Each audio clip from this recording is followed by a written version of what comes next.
অ্যাক্সিডেন্টের পরও রাহাতের ভয় কাটছিল না, কারণ তার ফোনে আবার একটা নোটিফিকেশন আসে।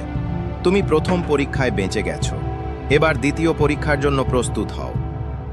রাহাত কাঁপা হাতে মেসেজটা ওপেন করল। সেখানে লেখা ছিল, আজ রাত 12টার আগে তোমার মায়ের একটা পুরনো বাক্স খুলবে না।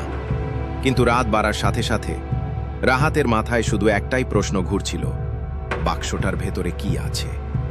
রাত 11:58। সে আর নিজেকে আটকাতে পারল না। ধীরে ধীরে বাক্সটা খুলল, আর খুলতেই ভেতর থেকে বের হলো একটা পুরনো ফোন। হঠাৎ ফোনটা নিজে থেকেই চালু হয়ে গেল। স্ক্রিনে একটা ভিডিও প্লে হতে শুরু করলো। ভিডিওতে দেখা যাচ্ছিল একটা অন্ধকার ঘরে একজন লোক বসে আছে।